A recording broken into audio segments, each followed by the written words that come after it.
నమస్తే welcome to discussion with దీప. ఎన్నికల హడావిడి మొదలైపోయింది ఏపీలో. అయితే అధికార వైసీపీ అండ్ ప్రతిపక్ష టీడీపీ సమర శంఖాన్ని పూరిస్తున్నాయి. వై నాట్ 175 అనే స్లోగన్తో ప్రజల్లోకి వెళ్తోంది వైసీపీ పార్టీ.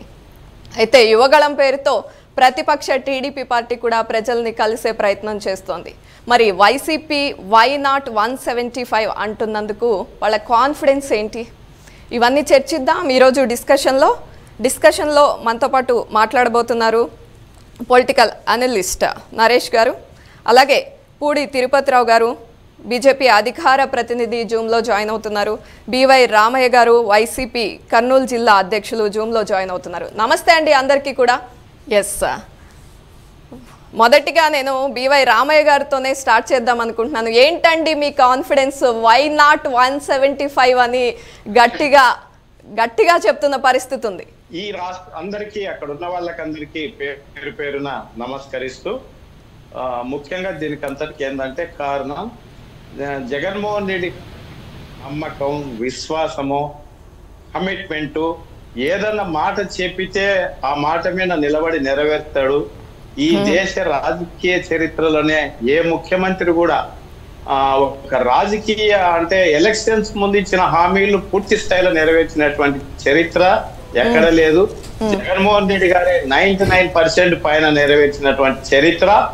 ఇచ్చిన హామీలు అప్పుడే 151 సీట్లు ఇచ్చినటువంటి ఈ రాష్ట్ర ప్రజలు ఇవాళ ఇచ్చిన హామీలని నెరవేర్చినాం కాబట్టి ప్రజలకు చేరువై ఒక ప్రజా పరిపాలననే ఇంటి గడప గడపకు తీసుకెళ్లినటువంటి చరిత్ర, ఒక సచివాలయ వ్యవస్థ, వాలంటరీ వ్యవస్థ ద్వారా ప్రతి సర్వీసును ఇవాళ ఇంటి ముంగిటికే తీసుకొచ్చినటువంటి వ్యక్తి జగన్మోహన్ రెడ్డి గారు. కాబట్టి అందుకొరకే కుప్పంలో కూడా లోకల్ బాడీ ఎలక్షన్లలో పూర్తి స్థాయిలో మాకే కట్టం కట్టినారనే విషయం కూడా గుర్తు చేస్తూ, అందుకొరకే అన్ని తెలుసు కాబట్టి జగన్మోహన్ రెడ్డి గారు ఏం చెప్పినా అంత సులభంగా చెప్పరు. అన్ని రకాల ఈక్వేషన్ ఉన్నాయి కాబట్టి ఇవాళ 175కు 175 ఖచ్చితంగా ఈ రాష్ట్ర ప్రజలు మాకు కట్టబెడుతున్నారు. ఆ నమ్మకం మాకు ఉంది. 175 జగన్మోహన్ రెడ్డి గారి ఆధ్వర్యంలో గెలవబోతున్నాం. రైట్. రామయ్య గారు, మీరు ఒక మాట అన్నారు, మేము ప్రవేశపెట్టినటువంటి పథకాలు, సంక్షేమ పథకాలే మమ్మల్ని గెలిపిస్తాయి అని. ఆ సంక్షేమ పథకాలతో ప్రజలు హ్యాపీగా ఉన్నారా? మీరు ప్రజల్లో తిరుగుతున్నారు అంటే జగనే మళ్ళీ ఎందుకు కావాలి అనే పేరుతో ప్రజల్లో తిరుగుతున్నారు. ఎట్లాంటి రెస్పాన్స్ వస్తుంది? ఖచ్చితంగానండి. ఎక్కడ ఏ రాజకీయ నాయకుడు కూడా సాహసం చేయలేడు. 3 ఏళ్ల తర్వాత, 4 ఏళ్ల తర్వాత గడప గడపకు తిరగాలంటే ఎంతో సాహసం ఉండాలా, ఎంతో నమ్మకం ఉండాలి. మనం చేసిన పని మీద ఎంతో నమ్మకం ఉండాలి. అలా ఉంది కాబట్టి జగన్మోహన్ రెడ్డి గారు మా ఎమ్మెల్యేలందరినీ కూడా గడప గడపకు తిరిగేటువంటి రైట్. అయితే నరేష్ గారు, వారి కాన్ఫిడెన్స్ చూస్తున్నారు కదా వైసీపీ వాళ్ళు. మేము 175 టార్గెట్ చేస్తాం, మేము సంక్షేమ పథకాలన్నీ సక్సెస్ఫుల్గా ఇంప్లిమెంట్ చేశాం కాబట్టి అంటున్నారు. ఎట్లా చూస్తారు ఏపీ పరిస్థితుల్ని? ముందుగా నాతోటి ప్యానెల్ సభ్యులకి, ఐ డ్రీమ్ వీక్షకులకి అందరికీ గుడ్ మార్నింగ్ అండి. వై నాట్ 175 అంటున్న జగన్మోహన్ రెడ్డి గారు ఏ ప్రామాణికంగా తీసుకొని 175 నియోజకవర్గాలకి ఎందుకు గెలవలేకపోతున్నాం అని చెప్తున్నారు. ముందుగా మనం ఇక్కడ రామయ్య గారు చెప్పినట్టు మేము ప్రతి ఒక్కరికి, అర్హులైన అందరికీ సంక్షేమ పథకాలు అందిస్తున్నాం, పార్టీలతో సంబంధం లేకుండా, రాగద్వేషాలతో సంబంధం లేకుండా అని చెప్తున్న రామయ్య గారు, కింది స్థాయిలో ఎవరైతే వైఎస్ఆర్ కాంగ్రెస్ పార్టీ కోసం పనిచేసిన కార్యకర్తలు కానీ, నాయకులు కానీ, క్షేత్రస్థాయిలో ఉన్న నాయకులు కానీ, జెడ్పీటీసీ, ఎంపీటీసీలు కొందరు మొదలుకొని, బూత్ లెవెల్ కమిటీలు మొదలుకొని, వాళ్ళు వైఎస్ఆర్ కాంగ్రెస్ పార్టీ మీద సానుకూలంగా ఉన్నారా లేదా? ఎవరైతే జగన్మోహన్ రెడ్డి గారు ఓదార్పు యాత్ర దగ్గర నుంచి ప్రజా సంకల్ప యాత్ర వరకు, జగన్మోహన్ రెడ్డి గారు సీఎం అయ్యేంత వరకు కష్టపడిన కార్యకర్తలు సంతోషంగా ఉన్నారా లేదా? వారి కోసం వీళ్ళు ఏం చేయగలిగారు? కింద లెవెల్లో నాయకులకి, ఎమ్మెల్యేలకి గ్యాప్ పెరిగిన మాట వాస్తవం. సంక్షేమ పథకాలు ఇస్తున్నామని చెప్తున్నారు. కొన్ని చోట్ల సంక్షేమ పథకాలు ఇలా ఇస్తా, 10,000 రూపాయలు ఇస్తా, 10,000 పవర్ బిల్లోనో, లేకపోతే ఎప్పుడూ లేనటువంటి చెత్త పన్నుల రూపేణా ప్రభుత్వం వసూలు చేస్తుంది. ఇలాంటి వాటికి సమాధానం ఏం చెప్తారు? జగన్మోహన్ రెడ్డి గారు ఈ 11 మంది నియోజకవర్గ కొంతమందిని మార్చారు సమన్వయకర్తల్ని. మీ ఉదాహరణకి మినిస్టర్గా ఉన్న విడుదల రజనీ గారిని చిలకలూరుపేట నుంచి గుంటూరు 2కి మార్చారు. ఏ ప్రామాణికంగా మార్చారు, ఏ బేసిస్లో మార్చారు? ఇంకొకటి, ఎవరైతే ప్రభుత్వానికి ప్రజలకి మధ్య వారధిగా ఉన్న సచివాలయ వ్యవస్థ అని చెప్తున్నారు. సచివాలయ వ్యవస్థ పర్ఫెక్ట్గా ప్రజల కోసం పనిచేస్తుందా? ఇంతకుముందున్న రెవెన్యూ వ్యవస్థ కంటే సచివాలయ వ్యవస్థ ఏ విధంగా బెటర్గా ఉంది ప్రజలకి? దాని మీద ఏమన్నా ఫీడ్బ్యాక్ ఏముందా ప్రభుత్వం దగ్గర? ఇలాంటి చాలా విషయాల్ని ప్రభుత్వం ప్రామాణికంగా తీసుకోవాల్సిన అవసరం ఉంది. రైట్, మాట్లాడండి రామయ్య గారు. మీకు చాలా ప్రశ్నలు సంధించారు నరేష్ గారు. నరేష్ గారు, గుడ్ వెరీ గుడ్ మార్నింగ్. మీరు అడిగినటువంటి సాధిద్దాం, అన్నిటి కూడా సమాధానం చెప్పడానికి సిద్ధంగా ఉన్నాం. ఒకటి, జగనన్న సురక్ష పేరు విన్నా ఈ రాష్ట్ర ప్రజలు ఇళ్ల దగ్గర నుంచి సర్టిఫికేట్ తెచ్చుకోవాలంటే ఆఫీసుల చుట్టూ తిరిగి టైం వేస్తూ, డబ్బులు వేస్తూ, ఏదన్నా పేదవాడు కూలీ వేస్తూ ఇన్ని రకాలుగా ఉండేవి.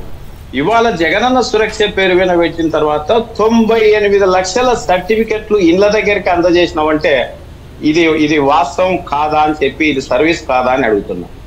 ఇవాళ ప్రతి పేదవాడు ఇంటి దగ్గరికి వెళ్ళి సచివాలయ వ్యవస్థ పెట్టిన తర్వాత ఇళ్ల దగ్గరికి వెళ్ళి టెస్టులు చేసి వాళ్ళకి కావాల్సినంత వైద్య సదుపాయాన్ని అందించిన మాట వాస్తవమా కాదా అని సంగతి అడుగుతున్నా. ఇవాళ పెన్షన్ అంతకుముందు క్యూలో నిలబడి ఎంతో మంది వికలాంగులు, వితంతువులు, ముసలాళ్ళు ప్రాణాలు కోల్పోయినటువంటి సంఘటనలు ఎండ్లకు నిలబడి సరైనటువంటి అట్లా నిలబడటానికి వసతులు లేక ఇబ్బంది పడి కూలీ వేస్తాయి, ట్రాన్స్పోర్ట్ పెట్టుకొని ఇన్ని రకాలుగా సఫర్ అయినటువంటి ప్రజలు ఇవాళ 6 గంటల లోపే బెల్ కొట్టి పెన్షన్ అందజేస్తున్న మాట వాస్తవమా కాదా? ఇన్ని సంక్షేమాలు అందజం చేయటమే కాకుండా ఇవాళ నాడు నేడు పేరు పైన విద్యకు ఎంత ప్రాముఖ్యత ఇచ్చినాడో ఇది వాస్తవమా కాదా? ఇంగ్లీష్ విద్య మొన్నటికి మొన్న మీరందరూ చూసినారు. ఒక సోషల్ వెల్ఫేర్ లో చదివినటువంటి విద్యార్థులు ఎక్కడో యుఎస్ఏ వెళ్ళి బ్రహ్మాండమైనటువంటి ఇంగ్లీష్ స్పీచ్ ఇచ్చింది వాస్తవమా కాదా? ఇవన్నీ మార్పులు కాదంటారా? ఇవంతా కూడా సర్వీస్ కాదంటారా? నేనంటాం అందుకొరకే అంటున్నాం 2,40,000 కోట్ల రూపాయలను డైరెక్ట్ బెనిఫిషియల్ ట్రాన్స్ఫర్ ఎక్కడన్నా ఉందా ఈ రకమైనటువంటి వ్యవస్థ? ఇవాళ జగన్మోహన్ రెడ్డి గారు మాత్రమే ఆ రకంగా చేయగలిగినారు. ఎక్కడ ఒక దళారీ వ్యవస్థ లేదు, 1 రూపాయి అవినీతి లేదు. కాబట్టి ఎవరైనా పేదవాడు కూడా ఇవాళ డైరెక్ట్ అకౌంట్ లో జగన్మోహన్ రెడ్డి గారు వాళ్ళే మాకు డబ్బులు పడుతున్నాయి. అందుకొరకే జగన్మోహన్ రెడ్డి గారు ధైర్యంగా మా ఎమ్మెల్యేలను గడప గడపకు ఇంటింటికి తిరగండి అని చెప్పి తిప్పినాడు. వాళ్ళు మొదట మీరు అన్నట్టుగా మొదట తేలటానికి వైభవ ప్రజలు ఏమంటారు? అంతకుముందు ఎప్పుడూ లేదు చరిత్రలో ఆ రకంగా తిప్పడం అనేది. ఇప్పుడు ఇంటింటికి వెళ్తే ముందు ఫస్ట్ 2 days భయపడినారు, కానీ 3rd day నుంచి వాళ్ళు రిసీవింగ్ బ్రహ్మాండంగా పెట్టి చాలా హ్యాపీగా ఎమ్మెల్యేలు ఉత్సాహంగా అసలు 4 గంటలు తిరగాల్సిన వాళ్ళు 6 గంటలు, 8 గంటలు, 10 రోజులు తిరగాల్సిన వాళ్ళు నెలల తరబడి, సంవత్సరాల తరబడి ఇంటింటికి తిరుగుతున్నారంటే రామయ్య గారు కరెక్టేనండి. సంక్షేమ పథకాలు మా హక్కు, ప్రభుత్వం ఇచ్చేదే ఉంది. ఏ ప్రభుత్వం ఇచ్చినా కానీ మాకు సంక్షేమ పథకాలు ఇస్తారు, అది మాకు కావాల్సిన హక్కు అని ప్రజలు భావిస్తున్నారు. దాని మీద ఏంటి? ఓకే, నాడు నేడులో స్కూల్స్ అభివృద్ధి చెందినాయి అని చెప్తున్నారు. టీచర్లలో ఏమన్నా క్వాలిటీ పెంచగలిగారా? అది కూడా ఒక్కసారిగా సాధ్యం కాదు. ఓకే, స్కూల్స్, హాస్పిటల్స్ దాంట్లో ఫెసిలిటీస్ ఏమన్నా పెంచగలిగారా? క్వాలిటీ ఆఫ్ డాక్టర్స్ ఇన్ టైంలో అవైలబిలిటీ ఉంటుంది చూడగలుగుతున్నారా? క్షేత్రస్థాయిలో చాలా ప్రామాణికాలు ఉంటాయండి రామయ్య గారు. ప్రభుత్వం తీసుకుంటున్న నిర్ణయం ప్రజలు యాక్సెప్ట్ చేస్తున్నారా లేదా అనేది. ఇంకొకటి, మీరు ఏం మంచి చేసుకుంటున్నా మీరు చేయగలిగే మంచిని ప్రజలకి చేరవేసే విధానంగా మీకు సంబంధించిన, మీ పార్టీకి సంబంధించిన సలహాదారులు కావచ్చు, కార్పొరేషన్లు కావచ్చు, ఈ కార్పొరేషన్ ద్వారా వీళ్ళకి బెనిఫిట్ జరిగింది అని మీ ప్రజలకు అర్థవంతంగా చెప్పగలుగుతున్నారా? రైట్ అండి, రామయ్య గారికి టైం ఇద్దాం. మోసం చేసుకునే రామయ్య గారికి టైం ఇద్దాం మీరు అడిగిన ప్రశ్నలకు సమాధానాలు చెప్పడానికి. నేను అనటం, జగన్మోహన్ రెడ్డి గారు రాజకీయ చరిత్రలో ఒక సామాజిక విప్లవం తీసుకొచ్చాడు. మీరు అంటున్నారు నాడు నేడు కింద ఒక్కసారిగా మార్పు రాదు కదా, మొక్క నాటంగానే పనులు ఇవ్వదు కదా. ఇవాళ బలమైనటువంటి పునాదులు వేసినారు జగన్మోహన్ రెడ్డి గారు. మార్పు సమూలమైనటువంటి మార్పు తీసుకురావడం కొరకే పునాదులు వేసినారు. 1,000 కోట్ల రూపాయలు. ఒకటి చెప్తున్నానండి, మీరు కూడా విఘ్నులు అన్ని తెలిసిన వ్యక్తులు. ఒకటి చెప్తున్నా, ఇదే బడ్జెట్ 2014-19 కదా, ఇదే సంక్షేమాన్ని ఆ రోజున ఎందుకు చేయలేకపోయినారు? వాళ్ళు చేయలేకపోయారనే కదా మీకు అధికారం కట్టబెట్టింది. వాళ్ళు చేయలేదు, వాళ్ళు ఫెయిల్ అయ్యారు కాబట్టి అంత పెద్ద మెజారిటీ మీకు ఇచ్చారు. మేము అందుకొరకే చేసి చూపిస్తున్నాము. దానికి తగ్గట్టుగానే ప్రజల యొక్క నమ్మకాన్ని ఒమ్ము చేయకుండా మేము చేసి చూపిస్తున్నాం. ఆ రోజున హామీ ఇస్తేనే 151 సీట్లు ఇచ్చినారు ఈ రాష్ట్ర ప్రజలు. ఇవాళ ఇచ్చిన ప్రతి హామీని నెరవేర్చినటువంటి పరిస్థితి వైసీపీకి, జగన్మోహన్ రెడ్డి గారికి ఉంది కాబట్టి 175 ఖచ్చితంగా రామయ్య గారు తెలియజేస్తున్నాం. రైట్, మళ్ళీ మీ వరకు వస్తాను. తిరుపతిరావు గారితో మాట్లాడే ప్రయత్నం చేద్దాం. నమస్తే అండి. చూస్తున్నారు, వారి కాన్ఫిడెన్స్ చూస్తున్నారు. వైసీపీ నుండి వై నాట్ 175 అంటూ కాన్ఫిడెంట్ గా కనిపిస్తున్నారు. టీడీపీ ఇంతకు ముందు మా హిస్టరీ చూడండి, మేము చేసిన డెవలప్మెంట్ చూడండి అనే కాన్ఫిడెన్స్ తో వారున్నారు. మరి బీజేపీ పార్టీ ఎవరితో నడవబోతోంది, ఎవరి పక్కన ఉండబోతోంది, అసలు మీ స్టాండ్ ఏంటి ఏపీలో? మీరు ఏపీ పరిస్థితులను గమనిస్తున్నారు నరేష్ గారు. ఎవరికి వారు కాన్ఫిడెన్స్ తో ప్రజల్లోకి వెళ్తున్న పరిస్థితి చూస్తున్నాం.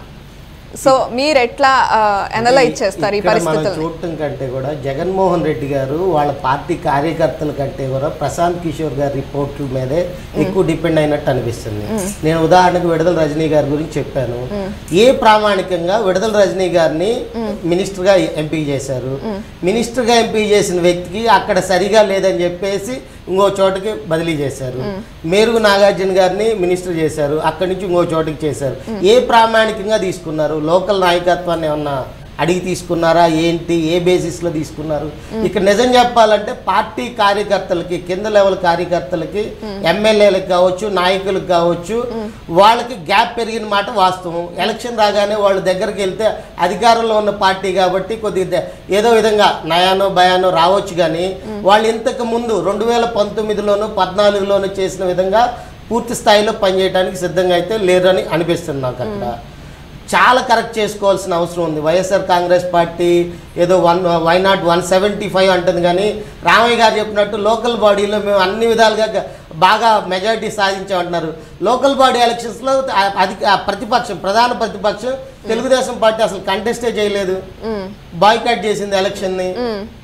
అది కాక ప్రభుత్వానికి వ్యతిరేకంగా ఉన్న వ్యక్తులు ఎవరైతే ఉన్నారో, కమ్యూనిస్ట్ పార్టీలు అవ్వచ్చు, జనసేన పార్టీ అవ్వచ్చు, కాంగ్రెస్ పార్టీ అవ్వచ్చు, ప్రభుత్వ వ్యతిరేకంగా గళం ఎక్కువగా వినిపిస్తున్నారు.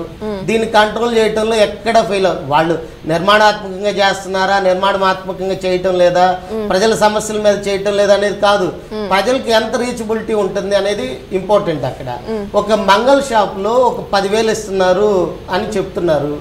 ఆ 10,000 ఇస్తుంటే 10,000 కరెంట్ బిల్ ద్వారా తీసుకుంటున్నారని వాళ్ళే చెప్తున్నారు. నెలకి సంవత్సరానికి 10,000 ఇచ్చి నెలకు 10,000 తీసుకుంటున్నారు. దీనికి సమాధానం లేదు.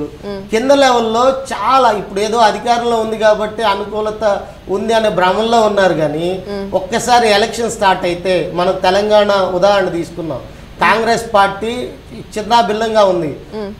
కేసీఆర్ గారు డెఫినెట్గా మళ్ళీ అధికారంలోకి రాబోతున్నాము, మేము రైతు బంధు, దళిత బంధు ఇలా చాలా చేసాము, కాళేశ్వరం అనే ప్రపంచంలోనే అతి పెద్ద ప్రాజెక్టుని కట్టామని చెప్పి కాళేశ్వరం గురించి ఎలక్షన్ ప్రచారంలోనే చెప్పుకోలేకపోయారు. ఇంకొకటి దళిత బంధు ఇచ్చాము, రైతు బంధు ఇచ్చామని ఎక్కడైతే చెప్పుకుంటారో, దళితులకి రిజర్వేషన్ ప్రకారం ఇచ్చిన నియోజకవర్గాల్లో 90% కాంగ్రెస్కి ఇచ్చింది సంక్షేమ పథకాలు. రైతు బంధు ఇచ్చామని చెప్తున్నాం. రూరల్ ఏరియాస్లో ఎక్కడైతే వ్యవసాయ ఆధారిత ప్రాంతాలు మొత్తం కాంగ్రెస్ పార్టీ క్లీన్ స్వీప్ చేసింది. దీన్నైనా బేసిస్ చేసుకొని ఇప్పటికైనా అధికార పార్టీ వాళ్ళ లెవెల్, కింద లెవెల్లో జరుగుతుందని తెలుసుకొని మార్చుకుంటే, కానీ వై నాట్ 175 అంటలేదు, కానీ అధికారానికి రాగలము, టఫ్ ఫైట్ ఇవ్వగలము అనే దాని మీద ఆధారపడి ఉంటుంది. రైట్. అయితే 11 మంది ఇన్ఛార్జీలను చేంజ్ చేసిన పరిస్థితి. ఎస్ రామయ్య గారు మీకు ప్రతి పార్టీకి ఒక స్ట్రాటజీ ఉంటదండి ఖచ్చితంగా. ఒక్క నిమిషం, వారు డైరెక్ట్ గా కొన్ని ప్రశ్నలు వేశారు రామయ్య గారు. ఒక్క నిమిషం వారు ఏం చెప్పారంటే 11 మంది ఇన్ఛార్జీలను మార్చారు. అదేవిధంగా ముఖ్యంగా విడుదల రజనీ గారిని ఏ ప్రామాణికంగా తీసుకుని మీరు అక్కడ నెగిటివిటీ ఉందా, లేకపోతే అక్కడ కింది స్థాయి నాయకులు ఏమైనా రిపోర్ట్ ఇచ్చారా? ప్రజలను అడిగి తెలుసుకున్నారా? మీరు ఎందుకు స్థాన చలనం చేయాల్సిన పరిస్థితి వచ్చింది అనేది డైరెక్ట్ గా అడుగుతున్నారు. మంత్రి పదవి ఇచ్చారు, ఏ ప్రామాణికంగా మంత్రి పదవి ఇచ్చారు? చెప్తాను సార్, నరేష్ గారు చెప్తాను ఒక మాట. రైట్. ఇప్పుడు మా వాళ్ళ పర్ఫార్మెన్స్ బాగా ఉంది, మంత్రిగా వాళ్ళు ప్రూవ్ చేసుకున్నారు కాబట్టి వీళ్ళు ఎక్కడికి పోయినా గెలుస్తారు, ప్రజల్లో ఆ సదాభిప్రాయం ఉంది కాబట్టి అక్కడికి తీసుకెళ్ళి సొంత నియోజకవర్గానికి కాదని పక్క నియోజకవర్గంకి వెళ్తే యాక్సెప్టెన్స్. ఆళ్ల రామకృష్ణారెడ్డి గారిని ఏ ప్రామాణికంగా తొలగించారు? ఇక్కడ కాదండి, ఇక్కడ ఇంకొకరికి అవకాశం కల్పించాలనేటువంటి ఉద్దేశంతో చేసినారు. ఇప్పుడు మేమన్నా 170 వ్యతిరేకత ఉందని కాదు, ఎప్పుడు కూడా వ్యతిరేకతతో కాదు మార్చింది గారు అవును. నేను అనటము ఎక్కడికి పోయినా వీళ్ళు లేకపోతే విడుదల రజనీ గారు పర్ఫార్మెన్స్ బాగుంది, అక్కడికి పోయినా గెలుస్తారు ఖచ్చితంగా, నో డౌట్. ఇక్కడ ఇంకొకరికి అవకాశం ఇవ్వాలనేటువంటి ఉద్దేశంతో సామాజిక సమీకరణాలు నేను అనటం ఇప్పుడు సామాజిక విప్లవం తీసుకొచ్చినట్టుగా జగన్మోహన్ రెడ్డి గారు గతంలో ఎప్పుడన్నా నడిచిందా? 25 మంది మంత్రులు ఉంటే 17 మంది ఎస్సీ ఎస్టీ బీసీ మైనార్టీలకు సంబంధించిన ఉన్నారు. రామయ్య గారు, సామాజిక సమీకరణాల గురించి డిస్కస్ చేద్దాము, మళ్ళీ వస్తాను మీ దగ్గరికి. రామయ్య గారు ఒక్క నిమిషం సామాజిక సమీకరణాల గురించి మాట్లాడదాం మనం. రైట్ నరేష్ గారు. రామయ్య గారు, మీరు కింద లెవెల్లో పనిచేసిన వ్యక్తి, కింద లెవెల్లో మీ పార్టీ కార్యకర్తలకి, మీ నాయకులకి, మేబీ ఎమ్మెల్యేలు అవ్వచ్చు, లేకపోతే అక్కడ ఉన్న ఇన్ఛార్జీలు అవ్వచ్చు, వాళ్ళకున్న కనెక్టివిటీ ఏంటి, పాజిటివిటీ ఉందా లేదా, దాని మీద మీరు విశ్లేషించుకోవాల్సిన అవసరం చాలా ఉంది. ఒకటి చెప్తా, తెలుగుదేశం ప్రభుత్వంలో జన్మభూమి కమిటీలు పెట్టి అడుగడుగున్న బెల్ట్ షాపులు పెట్టి దోచుకోవడానికి అవకాశం కల్పించినటువంటి పార్టీ తెలుగుదేశం పార్టీ. ఇప్పుడు కింది స్థాయిలో ఎవరైనా మాకు అవకాశం వస్తుంది. ఇవాళ జగన్మోహన్ రెడ్డి గారు వచ్చిన తర్వాత వాటి అన్నిటికి కూడా క్లోజ్ చేసేసి, అయ్యా నిజాయితీగా పనిచేయాలి, నిజాయితీగా పనిచేస్తేనే వైసీపీ సిద్ధాంతం. నిజాయితీగా పనిచేస్తున్నారు, మీ నాయకులు నిజాయితీగా పనిచేయట్లేదా? మేము కష్టపడితే జగన్మోహన్ రెడ్డి గారు సీఎం అయ్యారు, కొంతమంది మంత్రులు అయ్యారు, ఎమ్మెల్యే అయ్యారు, మాకేమయ్యారని మీ పార్టీ కార్యకర్తలు చర్చించుకుంటున్న పరిస్థితి. రామయ్య గారు, మిమ్మల్ని నరేష్ గారు సూటిగా ఒక ప్రశ్న అడుగుతున్నారు. రామయ్య గారు, ఆయన అంటుంది నాయకులు పని చేయట్లేదు అనట్లేదు, ఎమ్మెల్యేలు నాయకులు పని చేస్తున్నారు, కానీ కింది స్థాయి కార్యకర్తల పరిస్థితి ఏంటి, వారు హ్యాపీగా ఉన్నారా? ఒక్కసారి వారి దగ్గరికి వెళ్ళి వారిని కదిలించి చూడండి. నేను సుమారు 100 పైన నియోజకవర్గాల్లో కనెక్టివిటీ లేదండి. మీరు ఆ క్షేత్ర స్థాయిలో మరిస్తే తెలుగుదేశం పార్టీకి ఏదైతే పరిస్థితి జరిగిందో అది మీకు జరుగుతుంది. నరేష్ గారు ఒక్క నిమిషం, వారికి టైం ఇద్దాం. రామయ్య గారు చెప్పండి. నరేష్ గారు, మీరు చెప్పింది, ఎందుకంటే మాకు కూడా స్ట్రాటజీ ఉంది ఎక్కడ ఏం చేయాలనేది. ఇప్పుడు కార్యకర్తలు గౌరవం ఇవ్వాలి సొసైటీలో, వాళ్ళు అనగారిన ఎక్కడ ఎప్పుడు లేనంత విధంగా 56 బీసీ కార్పొరేషన్ చైర్మన్లను ఇచ్చినాడండి. 56 కార్పొరేషన్ సొసైటీలు ఇవాళ ఆ కులాలకు సంబంధించిన వాళ్ళందరూ కూడా మావానికి కూడా సముచిత గౌరవం ఇచ్చింది ఈ పార్టీ. గౌరవప్రదంగా తిరుగులాడుతున్నారు. మేము కూడా ఎక్కడికి పోయినా మావాడు కార్పొరేషన్ చైర్మన్ అయినారు, డైరెక్టర్లు అయినారు. చైర్మన్ అయితే ఉపయోగం ఏంటండి? ఆ కార్పొరేషన్ లో నిధులు ఎంత మందికి ఉపయోగపడింది, కార్పొరేషన్ ద్వారా బెనిఫిషరీస్ ఎవరు అనేది శ్వేతపత్రం విడుదల చేశారా ఇప్పటి వరకు? చెప్తున్నాను సార్, మీ దాకా చెప్తున్నాను సార్. ఇవాళ ఫలాని కులంలో అంతకు ముందు 5 కోట్లు 10 కోట్లు 20 కోట్లు ఇచ్చి పనికిరాని పనిముట్లు ఇచ్చి ఇదే అని చెప్పి చేసినటువంటి వ్యక్తి, బీసీలందరినీ ఓట్ బ్యాంక్ గా వాడుకునేటువంటి వ్యక్తి. ఇవాళ జగన్మోహన్ రెడ్డి గారు అలా చేయట్లేదు. అర్హులైన ప్రతి వారికి సంక్షేమం అందిస్తున్నాడు. ఇవాళ విడిగా చూడాల్సిన అవసరం. సంక్షేమం అనేది వాలంటీర్ల ద్వారానే, సచివాలయం ద్వారా జరుగుతుందండి. కార్పొరేషన్ ద్వారా ఎటువంటి పనులు జరుగుతున్నాయి? ఆ కార్పొరేషన్ వల్ల ఆ కార్పొరేషన్ లో ఉన్న ప్రజలకి, ఆ కార్పొరేషన్ కింద వచ్చే ప్రజలకి ఎటువంటి ఉపయోగం జరుగుతుంది? కాదు నరేష్ గారు చెప్పనండి. మా బాధ్యత, మాకు ఇచ్చినటువంటి బాధ్యత అది సక్రమంగా అమలు అవుతుందా లేదా చూడండి. అది అర్హులైన పేదవానికి అందుతుందా లేదా చూడండి. అంతే తప్ప మనము మన పార్టీ పరంగానో లేదంటే మన కులవాడనో మన వర్గం వాడనో పార్టీ పరంగానో కుల పరంగానో ఇచ్చారని నేను చెప్పట్లేదండి. అర్హులకి ఇచ్చారంటున్నారు. ఆ అర్హులు దానివల్ల ఆ ఆనందోత్సవాలతో ఉన్నారా, లేకపోతే ఇది మా హక్కు? ఖచ్చితంగా ఉన్నారు. ఎవరో కొంతమంది అసంతృప్తివాదులు ఉండొచ్చు. అది కూడా మేము చేసినంత న్యాయంగా, మేము చేసినంత నిజాయితీగా 600 హామీలు ఇచ్చినటువంటి చంద్రబాబు ఇలా చెప్తా రేషన్ కార్డులు అర్హులందరికీ సంక్షేమ పథకాలు ఇస్తామని చెప్తున్న ఈ ప్రభుత్వం రేషన్ కార్డులను తీసేస్తుంది. సగానికి సగం పైన రేషన్ కార్డులు తీసేసింది అనేది ప్రజల క్వశ్చన్. అవన్నీ ప్రతిపక్షాలు కూడా అవే చెప్తున్నాయండి దాని మీద. అదే ప్రతిపక్షాలు అంటే నేను అంటాము, ఒక బలమైన నాయకుడిని ఎదుర్కోవడానికి అవినీతి పరులందరూ ఏకమవుతున్నారు. ఏకంగానే మాకేం భయం లేదు, సింగల్ గానే వస్తుందని చెప్తున్నాం. అప్పుడు చెప్తాం, ఇప్పుడు చెప్తాం, ఎలక్షన్ల తర్వాత కూడా ఇదే మాట చెప్తాం. ఖచ్చితంగా రిజల్ట్ లో మేము చెప్పే రిజల్ట్ లో ఏమాత్రం తేడా ఉండదు. మళ్ళీ కూడా మాట్లాడుకుంటాం. పోతే ఏంటంటే అప్పటికి ఇప్పటికి తేడా ఏంటంటే, ఆ రోజున అవినీతికి గేట్లు ఎక్కినారు, ఇచ్చిన హామీలు విస్మరించినారు. ఇవాళ జగన్మోహన్ రెడ్డి గారు విశ్వసనీయత, విలువలతో కూడిన రాజకీయము, చిత్తశుద్ధికి నిజాయితీతో కూడిన రాజకీయమే చేస్తున్నారు తప్ప, అందుకొరకే మేము ఒకటే వాయిస్ ఇస్తున్నాం. ఇది ధర్మానికి, అధర్మానికి, నీతికి, అవినీతికి జరుగుతున్నటువంటి పేదవాడికి, ఉన్నత వర్గానికి జరుగుతున్నటువంటి యుద్ధం అని చెప్తున్నాం. ఇవాళ 80% పైన ప్రజలు మాతో పాటు ఉన్నారండి. 80% పైన ప్రజలు మాతో పాటు ఉన్నారు. కింది స్థాయిలో తిరుగులాడుతున్నాం. ఎవరో ఒకరిద్దరు కార్యకర్తలు. ఎందుకంటే ఇది 78% పదవులు మిగిలినారు. వాళ్ళలో కొంత అసంతృప్తి ఉంటుంది. వాళ్ళని కూడా సాటిస్ఫై చేస్తాం. మళ్ళీ పొద్దున గవర్నమెంట్ రాగానే మిగిలిన వాళ్ళందరూ కూడా ఖచ్చితంగా సాటిస్ఫై చేసే రామయ్య గారు మళ్ళీ వస్తాను మీ దగ్గరికి. రామయ్య గారు ఎవరు కూడా బాధపడాల్సిన అవసరం వైసీపీ పార్టీలో ఉండదు. అందరినీ కూడా ఖచ్చితంగా సాటిస్ఫై చేస్తాడు జగన్మోహన్ రెడ్డి గారు. ఆ నమ్మకం ప్రజలకు ఉంది, పార్టీ కార్యకర్తలకు ఉంది. రైట్ రామయ్య గారు మీరు ఒక విషయం ఇక్కడ గుర్తుంచుకోవాలండి. వేరే వాళ్ళకి అవకాశం ఇవ్వటం కోసం అక్కడున్న స్థానిక పరిస్థితులు ఆసరా చేసుకొని ఎక్కడికైనా పోయి గెలవగలము అనే ఓవర్ కాన్ఫిడెన్స్ మా దగ్గర ఉంది అని చెప్తున్నారు. ఉదాహరణకి కామారెడ్డిలో సీఎంగా ఉన్న కేసీఆర్ గారు, కాబోయే సీఎంగా కాంగ్రెస్ పార్టీ ఊహించుకుంటున్న రేవంత్ రెడ్డి గారు స్థానికేతరుడు అని చెప్పి జనాలు ఓటమి చెందారు, జనాలు ఓడగొట్టారు. అక్కడ స్థానికుడైన రమణారెడ్డి గారిని గెలిపించారు. అంటే స్థానికతకి ఎంత బలం ఉంటుందో మీరు తెలియని వాళ్ళు కాదు. ఆ స్థానికతను కూడా కాదనుకొని స్థానికేతరాలైన గుంటూరు 2లో రజనీ గారిని ఎలా యాక్సెప్ట్ చేస్తారు జనాలు? నేనంటాము అక్కడ కూడా అందుబాటులో ఉండి వీళ్ళు ఏమాత్రం పని చేస్తారు అనేది కూడా ఒకటి కొలమానం ఉంటుంది సార్. ప్రతి రాజకీయానికి కూడా వాళ్ళు అందుబాటులో లేరు. అందుబాటులో లేకుండానే తెలంగాణ ఉద్యమాన్ని అంత తీసుకొని వెళ్ళొచ్చి తెలంగాణను సాధించే దిశగా కేసీఆర్ గారు వెళ్ళారా?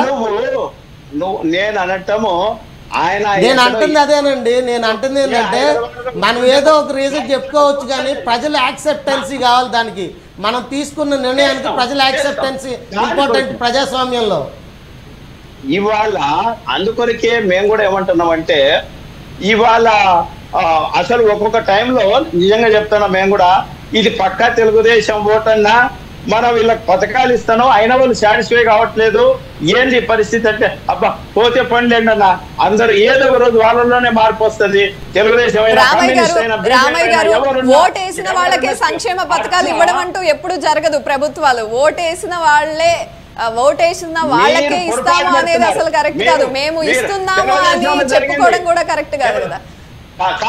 తెలుగుదేశంలో జరిగింది, జన్మభూమి కమిటీలు తెలుగుదేశంలో జరిగింది కాబట్టి మీకు అవకాశం ఇచ్చారండి. తెలుగుదేశం పార్టీ తప్పులు చేసింది కాబట్టి మీకు అధికారం ఇచ్చింది. మేము అట్లా చేయలేదు ఉంటున్నాం, మేము అలా చేయలేదు, మేము నిజాయితీగా చేశాం. ఏమి ఎక్కడ ఎటువంటి వాళ్ళ వివక్ష చూపించకుండా నిజాయితీగా పనిచేసామని చెప్తున్నాం. మా గెలుపుకు అదే. దాంతో పాటు అన్ని రకాలుగా ఇప్పుడు ఏదైతే బడ్జెట్ ఉందో అప్పుడు కూడా అదే బడ్జెట్ చేయలేకపోయినారు. ఇప్పుడు మార్పు తీసుకొచ్చాం. జగన్మోహన్ రెడ్డి గారు నిజాయితీని ప్రజలు నమ్మినారు. ఈయన ఏదైనా మాట చెప్తే మాట నెరవేర్చారని నమ్మినారు. ఇవాళ జగన్మోహన్ రెడ్డి గారిని చూస్తున్నారు. మాకు లోకల్ లీడర్ ఎంత పర్యవేక్షణ ఉంది, వీళ్ళు అందుబాటులో ఉన్నారా లేదా అని చూస్తున్నారు. ఇవన్నీ రకరకాల సర్వేలు అన్ని బేరీ చేసుకొని మార్పులు చేర్పులు జరుగుతున్నాయి.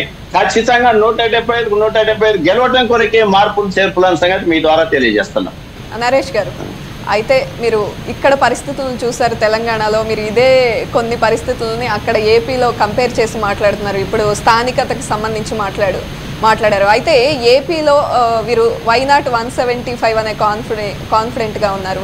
మీరు అక్కడ పరిస్థితులను ఏ విధంగా అనలైజ్ చేస్తారు? అసలు అక్కడున్న పరిస్థితుల్లో నేను ఇక్కడ వివరిస్తున్నా అండి. పెద్ద తెలంగాణకి ఆంధ్రాకి పెద్ద వ్యత్యాసం ఏమీ ఉండదు. ఇక్కడ కేసీఆర్ గారు కూడా నేను అంతకంటే ఎక్కువ సంక్షేమ పథకాలు ఇచ్చాను, దేశంలో నేను ఇచ్చిన సంక్షేమ పథకాలు ఎవరికి ఇవ్వలేదు, ఎవరికి అందలేదు అని చెప్పి ఎలక్షన్స్కి వెళ్ళిన వ్యక్తి ఇప్పుడు ఏమైందో చూసాం మనం. అలాగనే వైఎస్ జగన్మోహన్ రెడ్డి గారు, రామయ్య గారు చెప్పినట్టు ప్రజలతో కనెక్టివిటీ పెంచుకోవాలి అని అనుకుంటున్నారు. అనుకున్నంత మాత్రాన ఎక్కడ సీఎం గారు కానీ ప్రజల ముందుకు వచ్చి మేము ఈ పరిస్థితుల్లో ఈ చేసాము, ఈ పరిస్థితుల్లో పిఆర్సీ ఇస్తామనుకున్నాం, ఇవ్వలేకపోయాం మీకు తగినట్టు అని సీఎం గారు ఎక్కడా చెప్పలేకపోయారు. ప్రజలు అందరూ అనుకుంటున్నదే నేను ఇక్కడ చెప్తున్నాను. సజ్జల రామకృష్ణారెడ్డి గారు ఎవరు? సజ్జల రామకృష్ణారెడ్డి గారు ప్రతి ఒక్క ప్రభుత్వ నిర్ణయాల్లో వేలు దూరుస్తున్నారు. ఇంతకీ జగన్మోహన్ రెడ్డి గారికి సజ్జల రామకృష్ణారెడ్డి గారు సెక్రటరీ సంథింగ్ సలహాదారులా, లేకపోతే సజ్జల రామకృష్ణారెడ్డి గారికి జగన్మోహన్ రెడ్డి గారు సలహాదారులు అనే క్వశ్చన్ మార్క్ ప్రజల్లో మొదలైందండి. దాన్ని మీరు ఎలా కరెక్ట్ చేసుకుంటారు? నేను ఒక మంచి ఇంటలెక్చువల్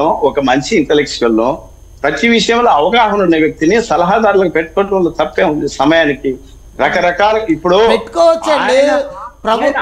ప్రజలు ప్రజాస్వామ్యబద్ధంగా ఎన్నుకున్నది జగన్మోహన్ రెడ్డి గారిని. ఒక మాట నరేష్ గారు, నేనేమంటున్నా అంటే ఆయన మదిలో నుంచి మెలిగిన ఆలోచన కదా సచివాలయ వ్యవస్థ, వాలంటీర్ వ్యవస్థ. ఇవాళ సచివాలయ వ్యవస్థ, వాలంటీర్ వ్యవస్థ నుంచి వాటి పనితీరుని మీరు ఎక్కడైనా క్షేత్రస్థాయిలో పరిశీలించారా? వాటి పనితీరుని క్షేత్రస్థాయిలో మీరు పరిశీలించారా?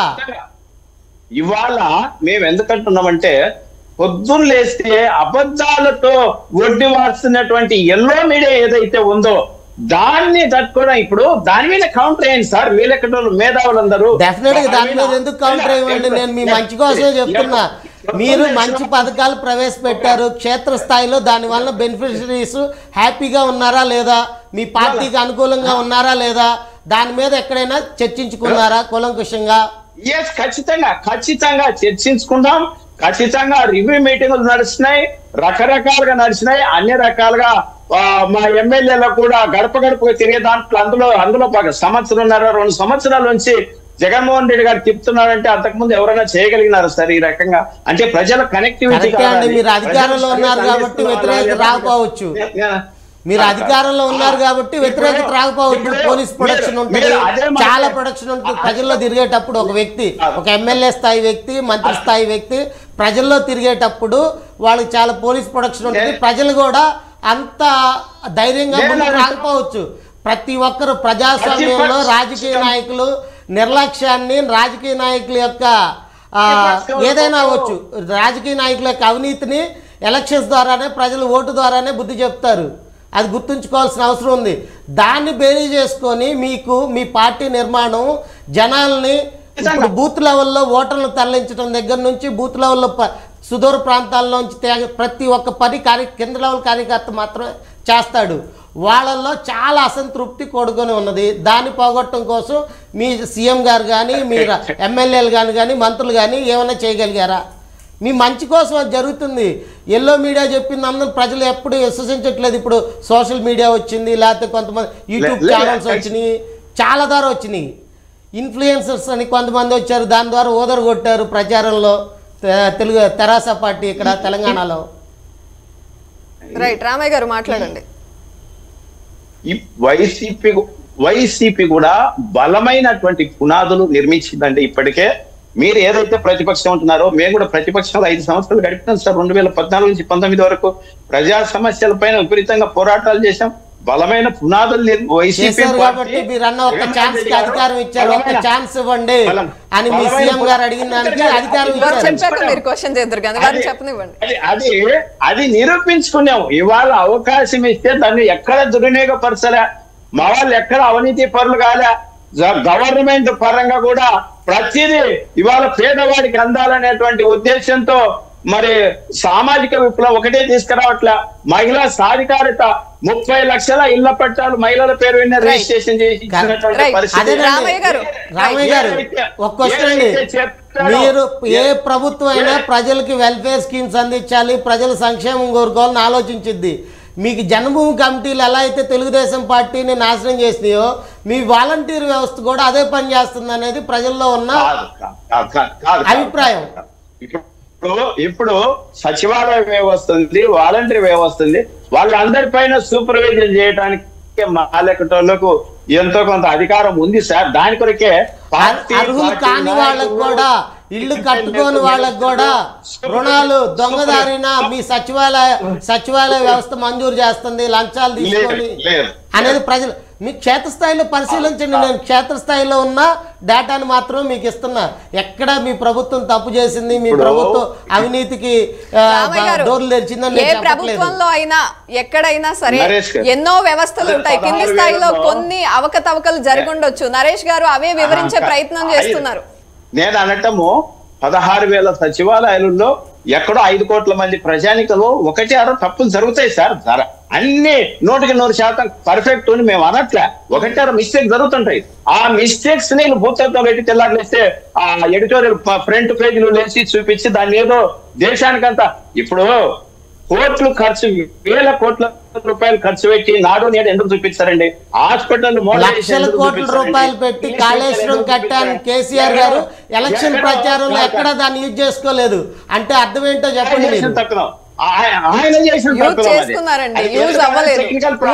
ఎక్కడ అంటే దాని వల్ల లాభం కంటే నష్టం ఎక్కువ జరిగిందని కేసీఆర్ గ్రహించారు కాబట్టి ఎలక్షన్ ప్రచారంలో ఎక్కడ కాళేశ్వరం ప్రాజెక్టు గురించి మేము ఇంత బహుళార్థక సార్థక ప్రాజెక్ట్ కట్టాము అని చెప్పుకోలేకపోయారు అక్కడ. అలాగనే మీరు తెచ్చిన సచివాలయ వ్యవస్థ కానీ వాలంటీర్ వ్యవస్థ కానీ ప్రజలలో ఎంత మాత్రం మీ ప్రభుత్వం మీద నమ్మకం కలిగించిందనే దాంట్లో మీరు విఫలం అయ్యారనేది జనం సాటిస్ఫాక్షన్ గా ఇవాళ జనం సాటిస్ఫాక్షన్ గా రిస్క్ అనేది లేకుండా ఇంటి దగ్గరకు వచ్చి ప్రతి సర్వీస్ అందిస్తున్నారు అనేది ప్రతి పేదవాడు గుండెని టచ్ చేసాం సార్. ఇవాళ ప్రతి పేదవాడి గుండెని టచ్ చేసినాం మేము. ఎందుకంటే వారికి అవసరమైన ప్రతి సర్వీస్ అందించగలుగుతున్నాం ఖర్చు లేకుండా. అకౌంట్లో డైరెక్ట్ గా బటన్ నొక్కి 2,40,000 కోట్ల రూపాయలు మీకు అంటే ఈ సందర్భంగా నేను అనవసలేదో కానీ కొంతమంది తెలుగుదేశం నాయకులు ఎక్కడన్నా కలిస్తే ఉంటారంటే మీరు పిచ్చర్లు కాబట్టి డైరెక్ట్ అకౌంట్లు వేస్తున్నారు, మా లెక్కటోళ్ళకి ఒప్పచెప్పింటే మేము చేసి చూపించింది అనే మాట అన్నారు సార్. ఏం చేస్తాను చెప్పండి? అట్లా జగన్మోహన్ రెడ్డి గారు ఎక్కడ కూడా. రామయ్య గారు ఒక్క ప్రశ్న ఎన్నో ఏళ్లుగా చరిత్ర చూసుకుంటే ప్రతి ప్రభుత్వం సంక్షేమ పథకాలు ప్రజలకు అందిస్తూనే వస్తున్నాయి. అయితే ఈ సంక్షేమ పథకాలు ప్రజల బతుకుల్ని మారుస్తాయా? సంక్షేమ పథకాలు ఇవ్వడం మంచిదా? అంటే అధికంగా సంక్షేమ పథకాలను గుప్పించడం మంచిదేనా ప్రజల మీద? ఖచ్చితంగా. ఇప్పుడు పేదవాడు కూడా సమాన స్థాయికి ఆర్థికంగా ఎదిగినప్పుడే ఏ రాష్ట్రమైనా అభివృద్ధి చెందుతుంది అనేది మనకు ఎప్పటి నుంచో చెప్తున్నటువంటి చరిత్ర. ఇవాళ ఆకలితోనో వాడు గూడు లేకుండా అష్ట కష్టాలు పడుతుంటే ఆ రాష్ట్రం ఎట్లా అభివృద్ధి చెందుతుంది? మనకు మిగతా దేశాలతో అభివృద్ధి చెందిన దేశాలతో ఎప్పుడు పోటీ పడతాం? ఆర్థిక సమానత రావాలి. ఆర్థిక సమానత రావడం కొరకు వాళ్ళను కూడా మనం వాళ్ళకు ఆర్థికంగా చేయాల్సిన అవసరం.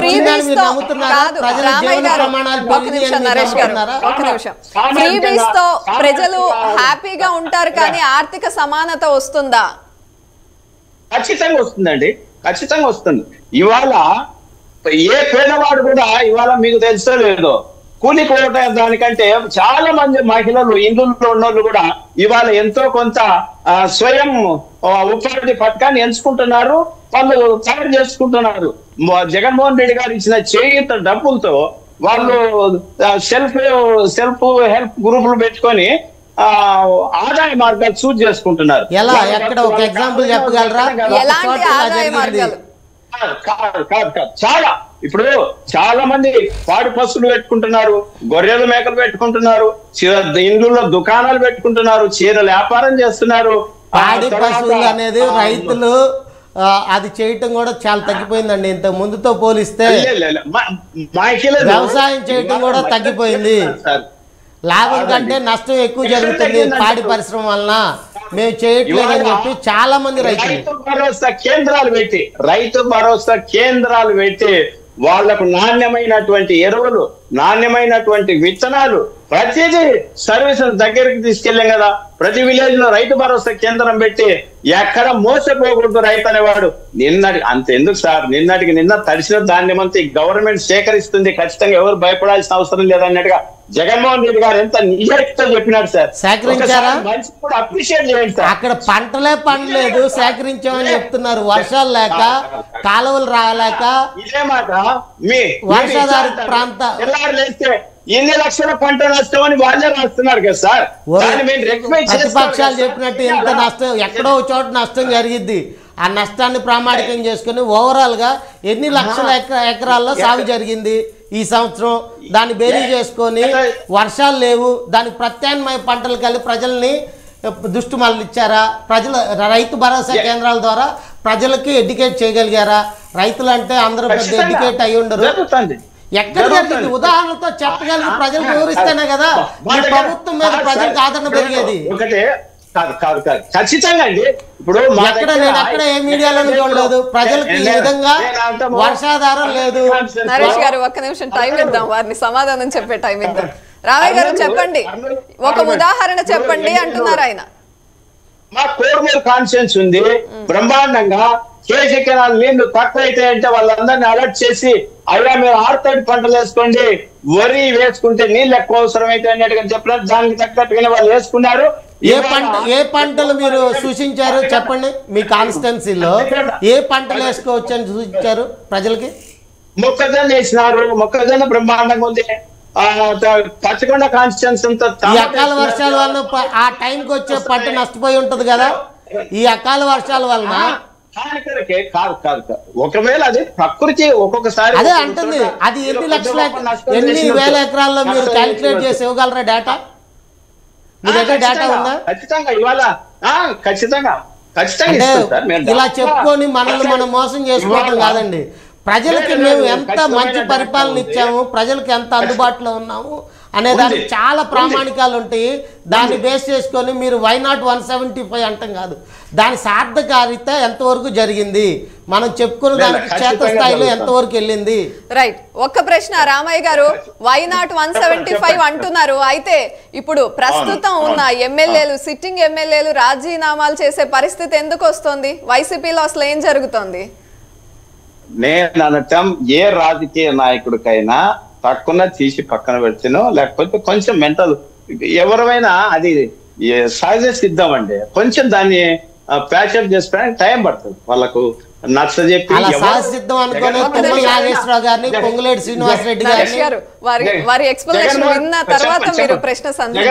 ఇప్పుడు జగన్మోహన్ రెడ్డి గారు వినా ఎవరికి అసంతృప్తి లేదు. ఆయన పరిపాలన పద్ధతుల పైన కానీ ఆయన పైన కానీ ఎవరికి వ్యతిరేకత లేదు.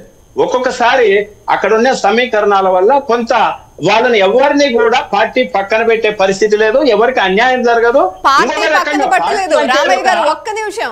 పార్టీ పక్కన పెట్టలేదు, వారే వద్దనుకుని రాజీనామా చేశారు. దెర్ ఇస్ ఎ డిఫరెన్స్, చాలా డిఫరెన్స్ ఉంది. కాదండి, దానికి ముందు జరిగినటువంటి వ్యవహారం అంతా ఇప్పుడు ఎప్పుడైతే పక్కన పెడతాం అనుకున్నారో కొంచెం బాధతో చేస్తారు, మళ్ళీ కలిసి పని చేస్తారు.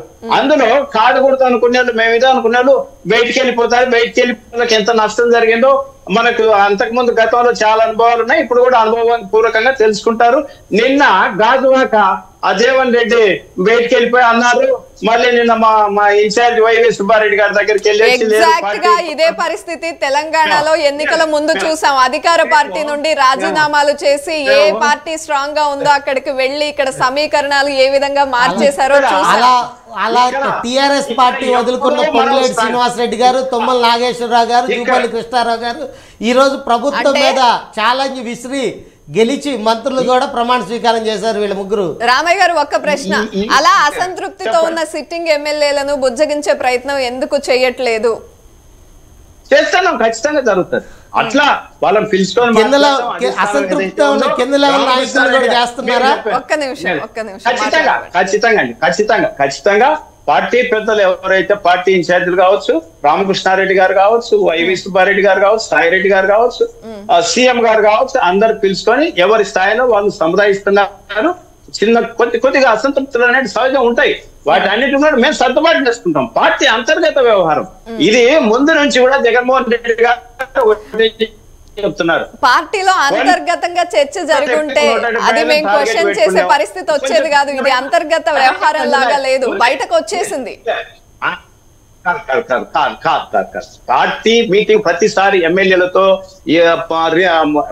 కాన్స్టిట్యున్సీ ఇన్ఛార్జీలతో మీటింగ్ పెట్టిన ప్రతిసారి జగన్మోహన్ రెడ్డి సార్ చెప్తూనే ఉన్నాడు, ఏంటి కొన్ని కఠినమైన నిర్ణయాలు తీసుకోక తప్పదు, మీరు ప్రిపేర్ కండి, మిమ్మల్ని పక్కన పెట్టడం కాదు. మీరు కఠినమైన నిర్ణయాలు అంటే వారు రాజీనామా చేసే విధంగా చేయడమా? అంటే ఒక్కొక్కసారి బాధ కలిగి చేస్తారు, మళ్ళీ వాళ్ళు రియలైజ్ వస్తారు, కొంచెం టైం పట్టవచ్చు దానికి, అంతే తప్ప అదేదో పూర్తిగా పార్టీని అన్నట్టుగా కాదు కదా. కొంచెం బాధ అనేది వెంటనే అనేసరికి కొంచెం బాధ వాళ్ళు పక్కన పెడతారు అనేసరికి బాధ ఉంటది. దాన్ని సరి చేసుకోవడానికి కింది స్థాయి నుంచి కూడా కార్యకర్తలందరికీ కూడా సముదాయించడానికి కొంచెం టైం పడుతుంది తప్ప అది తప్ప మిగతా పార్టీ మీద వ్యతిరేకతను ఇంకోటో కాదు. ఏ పేదవానికైనా ఏ సామాజిక వర్గానికైనా ఇవాళ వైసీపీ పార్టీ జగన్మోహన్ రెడ్డి గారు చేస్తున్న న్యాయం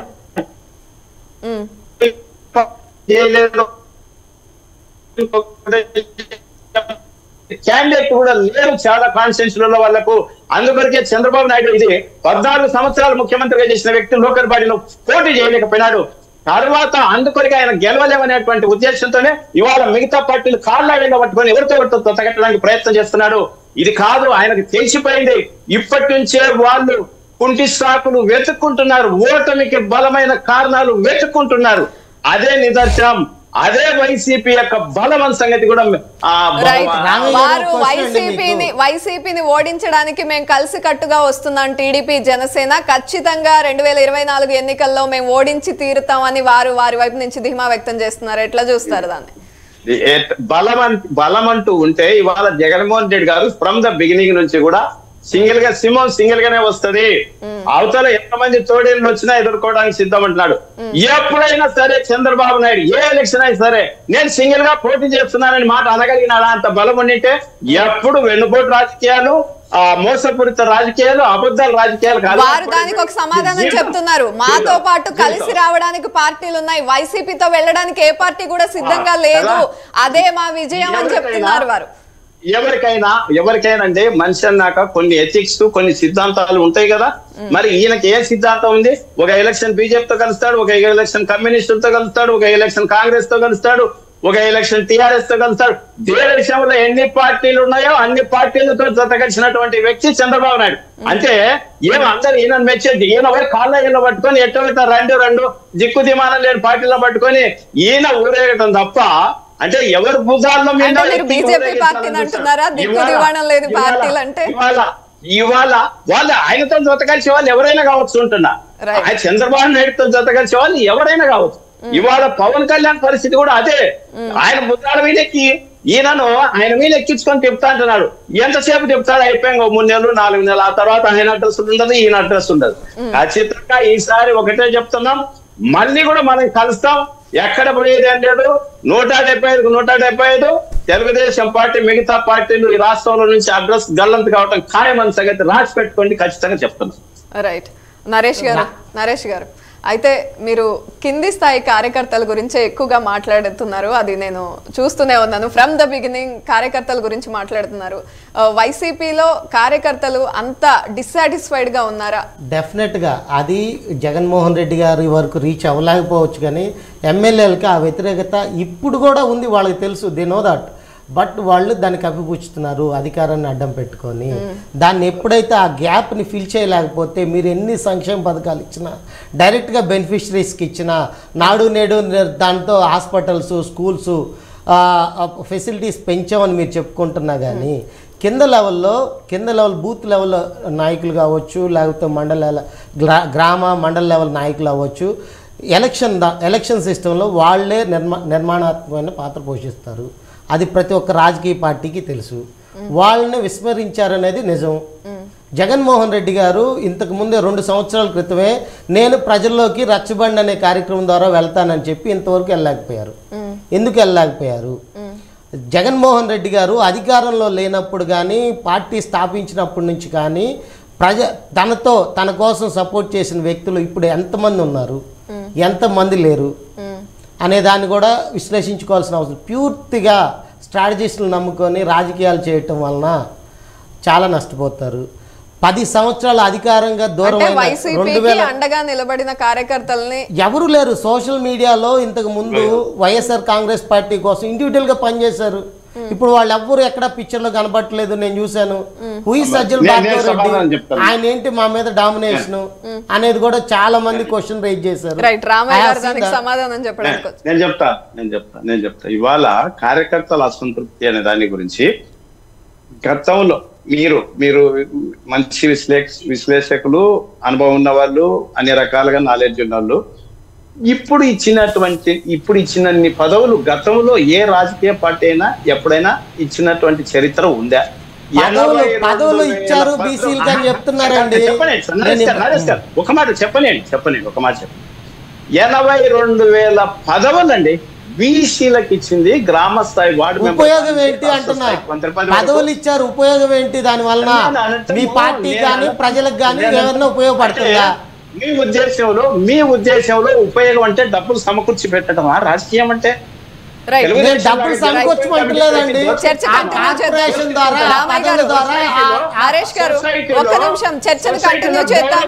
రామయ్య గారు చర్చ కంటిన్యూ చేద్దాం. రామయ్య గారు మీరు ఎక్స్ప్లెయిన్ చేసే పరిస్థితిలో ఉన్నారు. ఇంతకు ముందు అదే మాట. 82,000 పదవులు బీసీలకు కట్టుబెట్టినటువంటి పరిస్థితి, ఎస్సీలకు కట్టు. నేనేమంటానంటే రాజకీయం అంటే సంపాదించడానికి ఇది ఒక వ్యాపార సంస్థ కాదు, సర్వీస్ మోటివ్.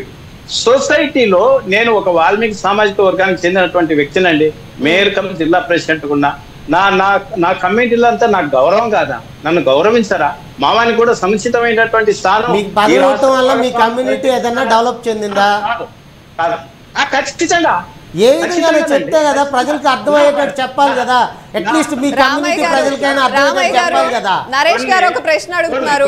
వాల్మీకి సామాజిక వర్గం నుండి నేనున్నాను, అది నా సామాజిక వర్గం వారికి అది గొప్పే కదా అంటున్నారు. అయితే ఏం జరిగింది? చాలా సంవత్సరాల నుంచి రాజకీయాల్లో ఉన్నారు, కొత్తగా అయితే మీ సామాజిక వర్గానికి ఏం జరిగింది మీ నుండి అని అడుగుతున్నారు. ఖచ్చితంగా ఇప్పుడు మా సామాజిక వర్గానికి ఇంకా కొన్ని పదవులు ఇప్పించుకోగలిగినాం. జీవన ప్రమాణాలు ఏమన్నా మెరుగుపడ్డాయా లేదా? చెప్తున్నా. ఇప్పుడు ప్రతి వాల్మీకి అనేవాడు ఎవరన్నా ఈ సంక్షేమ కార్యక్రమాల్లో అందని వాడు ఎవడన్నట్టు వానికి అందేటట్టుగా న్యాయం చేయగలుగుతున్నాం. ఖచ్చితంగా అంతకుముందు 5 కోట్లతోనో 10 కోట్లతోనో 10 కోట్లు ఇచ్చినాము వాల్మీకి కార్పొరేషన్ కానీ చేతులు దొరుకునే వాళ్ళు. ఇవాళ 100 కోట్లు వాల్మీకి సామాజిక వర్గానికి కొరకు ఖర్చు పెట్టినటువంటి పరిస్థితి ఉంది. అది న్యాయం జరిగినట్టు కాదా? చెప్పటమే కానీ ఏదన్నా పత్రం విడుదల చేయగలరా? దాని మీద వీళ్ళ డెవలప్మెంట్ కోసం ఈ విధంగా చేస్తాము. ఖచ్చితంగా అది ఎక్కడ ప్రజలకు వివరించట్లేదండి. మీరు చెప్పుకుంటున్నాం అంటున్నారు కానీ ప్రజలకి అందుబాటులో తీసుకోలేకపోతున్నారు, ప్రజలకు అర్థవంతంగా చెప్పలేకపోతున్నారు. ఆ సిస్టమ్ మీ దగ్గర కొరవడింది. ఒకవేళ అంగా అటువంటిది ఏదన్నా అంటే మేము చెప్పుకుని చేసిన పనిని చెప్పుకోవడంలో జనాలకు చెప్పుకోకపోతే ఎలా? మెరుగుపరుచుకుంటాం సార్. మీరు అనేది వాస్తవం, మెరుగుపరుచుకుంటాం. ఎందుకంటే దీనికి ఒక ఎగ్జాంపుల్ చెప్తాను సార్. నేను నరేష్ గారు ఒక ఎగ్జాంపుల్ చెప్తాను. ఆ రోజుల్లో ప్రచారం అనేది ఎట్లుంటదంటే మాకు మిగతా పార్టీలకు 4 పెన్షన్లు అధికంగా ఇచ్చి కొత్త పెన్షన్లు 4 ఇచ్చి 40 మంది ఆఫీసర్లను పెట్టుకొని 400 మందిని పాత రోజుల్లో కంపేర్ చేద్దండి. ప్రజల్లో అవేర్నెస్ పెరిగింది, అవగాహన పెరిగింది. ఒక్క నిమిషం. ఇవాళ కొన్ని లక్షల పెన్షన్లు అధికంగా ఇచ్చినా మేము అనే వాళ్ళం ఇన్వాల్వ్ లేకుండా డైరెక్ట్ ఒక వ్యవస్థ ద్వారా ఆ బెనిఫిషియర్కి అందజేయగలుగుతున్నాం సార్. ఈ నిజాయితీని ప్రజలు గమనించట్లేదంటారా? ఏమన్నా ఖచ్చితంగా గమనిస్తున్నారు. ఖచ్చితంగా వారు వన్ సైడే ఉంటది. మళ్ళీ చెప్తున్నాం, ప్రజలందరూ అంత అమాయకులు కాదు. ఇవాళ తెల్లారులేస్తే సోషల్ మీడియా అనేది ఒకటి వచ్చింది. ప్రతి విషయాన్ని ప్రజలు గమనిస్తున్నారు. మీరు అన్నట్టు మేము చేసిన పనిని ఇంకా చెప్పుకోవడంలో, ఆ ప్రచారం చేసుకోవడంలో ఇంకా కొంచెం వెనకబడి ఉంటామేమో కానీ దాన్ని కూడా మెరుగుపరుచుకుంటాం. ఖచ్చితంగా దాన్ని కూడా తగినటువంటి చర్యలు తీసుకుంటాం అన్న సంగతి మీ ద్వారా ఈ సందర్భంగా తెలియజేస్తాం. రామయ్య గారు, ఫైనల్ గా చెప్పండి, 175 గెలుచుకోగలమన్న మీ ధీమా వెనుక మీరు చేసిన అభివృద్ధి కారణమా లేకపోతే సంక్షేమ పథకాలు అనుకుంటున్నారా, జగన్ గారి మీద నమ్మకం అనుకుంటున్నారా? మీరు ఎందుకని 175 అనే ధీమాతో ఉన్నారు? ఖచ్చితంగా మీరు ఏమైతే చెప్పినారో ఫస్ట్ థింగ్ జగన్ గారి మీద నమ్మకం. మేము ఒక కాన్ఫరెన్స్ లో తిరుగులాడుతున్నాం అండి, డే అండ్ నైట్ తిరుగులాడుతున్నాం. ఒక ప్రోగ్రామ్ పెట్టి వాళ్ళు ఏమంటున్నారంటే, సార్ జగన్ సార్తో ఏదో ఒక స్కీమ్ ఎగస్ట్రా వస్తే చెప్పాను సార్, ఆయన మాట చెప్తే సార్ ఎప్పుడన్నా ఇయ్యాను సార్, పర్లేదు, ఆయన మీద నమ్మకం ఉంది. అదే అమ్మా జగన్ గారి మీద నమ్మకం, ప్రజలకు ఆ రకమైనటువంటి నమ్మకం ఉంది, పూర్తి విశ్వాసం. పార్టీ ఎమ్మెల్యే కోటమిరెడ్డి శ్రీధర్ రెడ్డి గారు కూడా ఇదే చెప్పారు.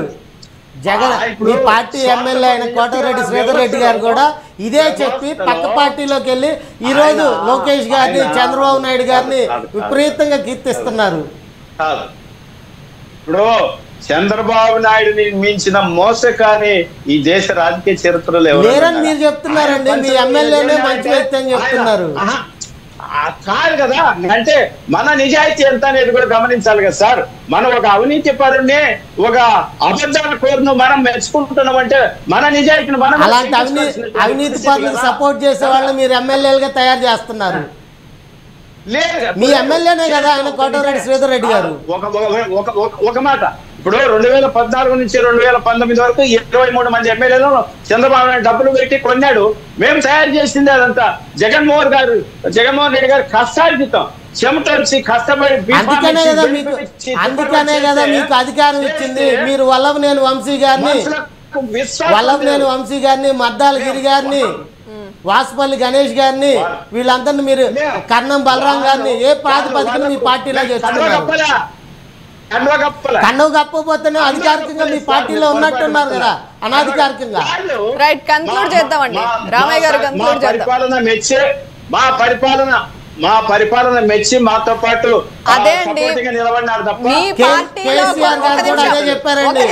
కాంగ్రెస్ పార్టీని నిర్వీర్యం చేసి వాళ్ళ ఎమ్మెల్యేలు తీసుకొని మా పాలన నచ్చి మా దగ్గరకు వచ్చారని చెప్పారు. కొంతమంది మినిస్టర్లు కూడా ఇచ్చారు. ఏమైందో మనం చూసాం. మీరే అంటున్నారు 23 మంది ఎమ్మెల్యేలు మంత్రులు కూడా ఇచ్చారు. మేము అట్లా రైట్ రామయ్య గారు, మీరు మీకు ఒక పాలసీ, అపోజిషన్ కి ఒక పాలసీ చెప్తున్నారు. ఎవరైనా మీ పార్టీలోకి వస్తే మీ పాలన నచ్చి వచ్చారంటున్నారు. మీ పార్టీ నుండి వెళ్ళిపోయి వారి పక్కన నుంచుంటే వారికి అర్థం కావట్లేదు. మేము కొనలేదు, మేము డబ్బులు పొరపాటు మీరు మేడం పొరపాటు, మేము డబ్బులు పెట్టి కొనలేదు, మేము ఎక్కడ ప్రలోభాలు పెట్టలేదు. ఆయన ఆ రోజున మెజార్టీ ఉండి కూడా డబ్బులు పెట్టి కొన్నాడు, మంత్రి పదవులు కూడా ఇచ్చినాడు. మేము అట్లా పని జగన్మోహన్ రెడ్డి గారు పొరపాటున కూడా చేయరు. ఆయన చాలా నిఖార్సైన మనిషి, ఇటువంటి ఒప్పుకునే ప్రసక్తి లేదు. అది మెచ్చగానే ఇవాళ వాళ్ళ స్వప్రయోజనాల కొరకు వెళ్తే 2-3 వెళ్ళిండొచ్చేమో కానీ అంతకు మించి జగన్మోహన్ రెడ్డి గారిని ఇవాళ విమర్శించేటువంటి పరిస్థితి ఏ ఒక్క నాయకునికి లేదు, ఏ ఒక్కరికి కూడా లేదు.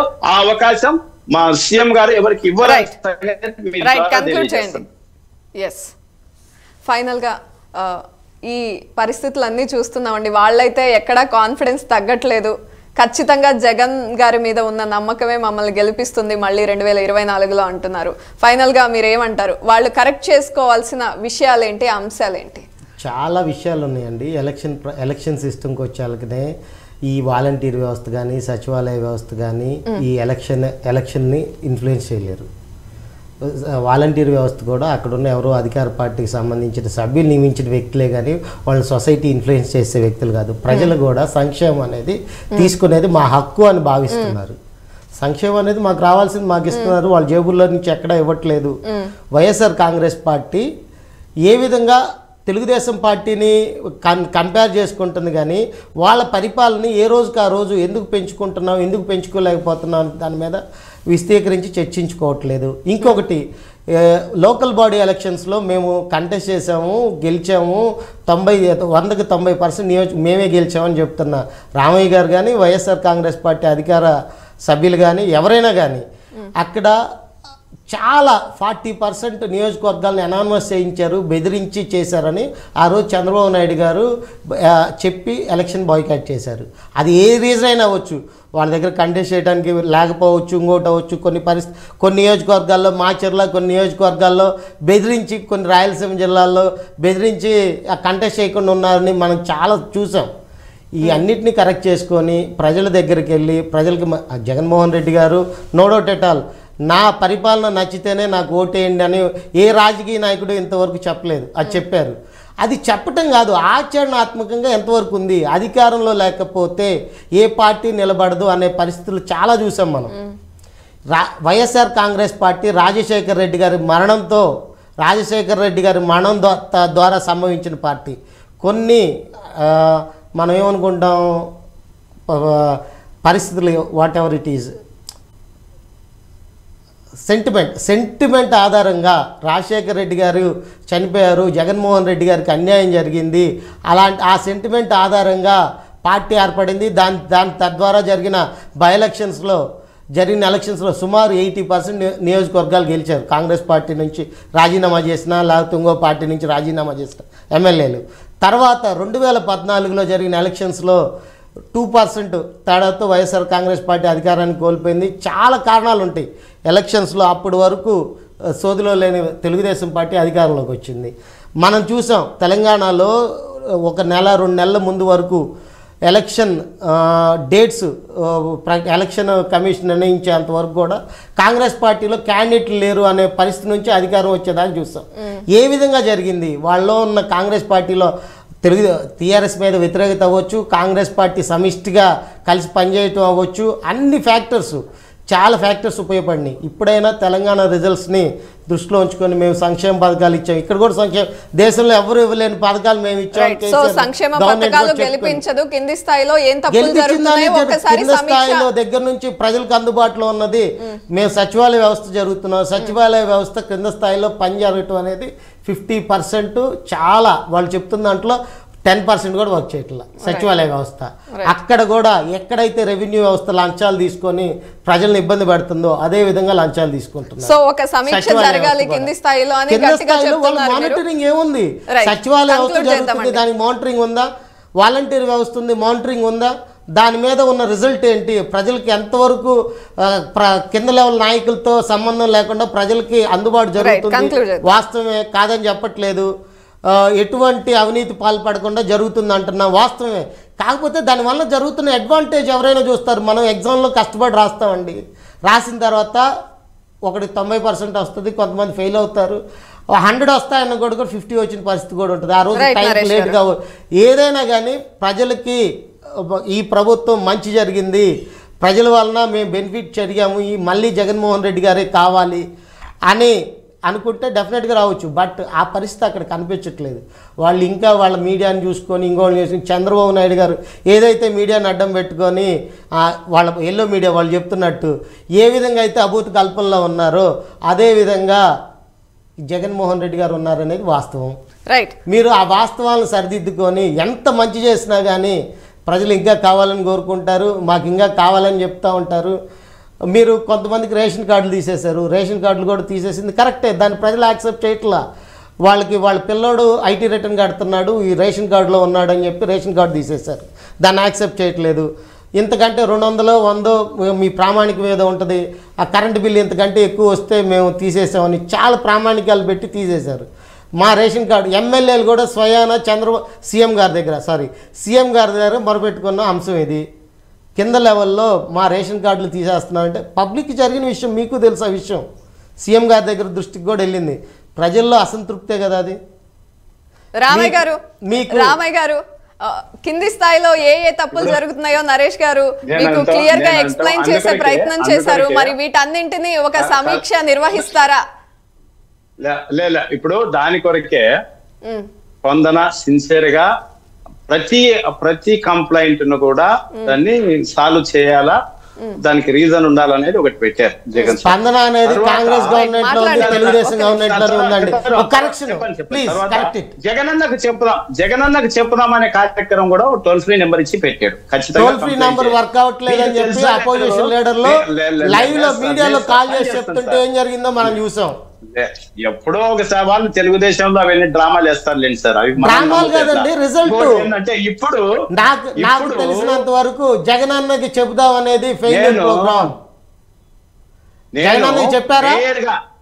ఒక సమస్య తీరిందా? ఒక 10 సమస్యలు చెప్పి ఈ సమస్యలు తీరిందని ఇలా మీరు వస్తే I'm happy about that. Naresh గారు నన్ను చెప్పనేయండి. నేను మేయర్ గా ఉన్నానండి. ఆ కంప్లైంట్ ఏవైతే వెళ్తాయో అవి తిరిగి వచ్చినప్పుడు ఆఫీసర్లు వచ్చి సార్ దీనికి ఖచ్చితంగా ఇది సీఎం దాకా ఆఫీస్ దాకా కంప్లైంట్ పోయింది, దీనికి మనం పని చేయాల్సిందే అనేటువంటి సందర్భాలు చాలా ఉన్నాయి. చేతులు దులుపుకున్న సందర్భాలు కూడా చాలా ఉన్నాయండి. స్పందన కార్యక్రమంలో చేతులు దులుపుకున్న సందర్భాలు కూడా అంతే ఉన్నాయి. నేను అనటము 100% పని జరుగుతుంది అని నేను అనట్లే, ఎక్కడో కొంత లోపం ఉండొచ్చు. రామయ్య గారు, ఫైనల్ గా నరేష్ గారు చెప్తుంది ఏంటంటే తప్పులు జరిగాయి, అవి ఒక్కసారి సరి చూసుకోండి, లేకపోతే ఎన్నికల్లో నష్టం వాటిల్లుతుంది అని చెప్పే ప్రయత్నం చేస్తున్నారు. మంచి మాటే ఆయన నరేష్ గారు చెప్పింది 100% మంచి మాటే. ఎక్కడైనా ఏదన్నా ఒకటి ఆరున్నా సరిదిద్దుకోవడానికి మేము సిద్ధంగా ఉన్నాం, సరిదిద్దుకుంటాం. రైట్ రామయ్య గారు, చర్చలో పాల్గొన్నందుకు thank you so much. Naresh garu, thank you so much చర్చలో పాల్గొన్నందుకు. ఇది ఇవాల్టి debate. Keep watching iDream News.